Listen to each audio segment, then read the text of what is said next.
System 80B MPU from a Gottlieb spring brake, and you can see there was some alkaline corrosion there, probably more than I should have addressed, or should have taken in, I guess. It got all the way over into these ceramic caps and these 3K resistors, and then all the way past the battery holder and up into the reset section. So I scraped the whole reset section, put a CR2032 cap on there, replaced about 25 resistors or ceramic caps. I pulled the first dip switch bank off to make sure there was no corrosion underneath there. Had to pull the processor off the 6802 and make sure there's no corrosion underneath there either. And so it's cleaned up pretty nicely. I've installed one of Andrew, aka NVRAM.Weebly's daughter cards to replace the OEM daughter card, which I think should always be done. Left the 5101 as it was, and I need to connect my switch matrix device so we can test this. Well, let me show you the attract mode first. This is why I have this little piece of cardboard, to keep them damn chips from sliding down. All the lamps are being driven correctly. Of course, I've got a known good driver board in there. One moment. All right, we are back and in attract mode again. So I'm going to go into test by hitting the test button, simulated test button, and then the credit button to advance past all of the audits. And the 80B lamp test is not very useful in my opinion, and that's why I always show them working in attract mode. Here we are with solenoid test.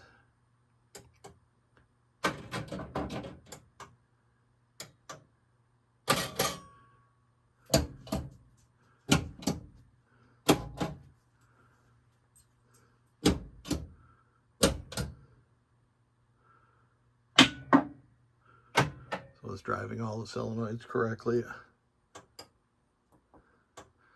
Switch matrix, I'm going to go across the diagonal, showing all rows and columns operating correctly.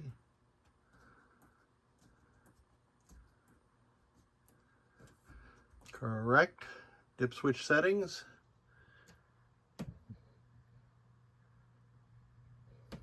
What is that? D7,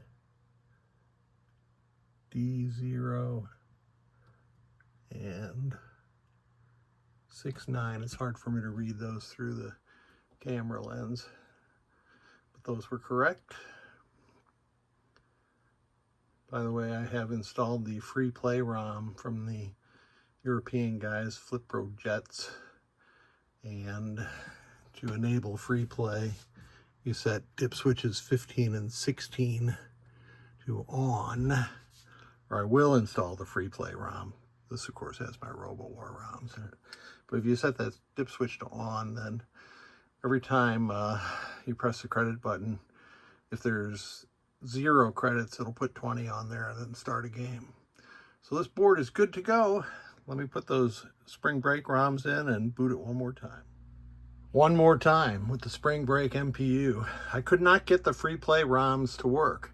So I did burn a new both 2764 game ROM and then PROM 1. Gottlieb confuses things. This is, I don't know what they call this, but they call this PROM 1, and PROM 2 would be here sometimes in early games, but I had to burn a new PROM 1 and this game ROM, and I'll get a label on top of that, but you can see we are operating perfectly now. We can go into test, skip into lamp test, skip in, I hit the wrong button, do a solenoid test.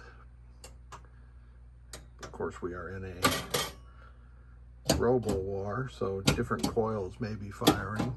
For now, they are the same.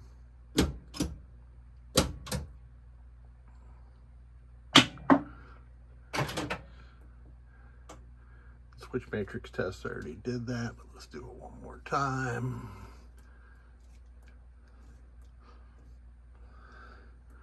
Sometimes you get a board that it's not a big deal, but they just don't want to play nice. That's not like the Northridge Fix guy. He says the board wants to play around. All right, I think we got it this time. Thank you so much.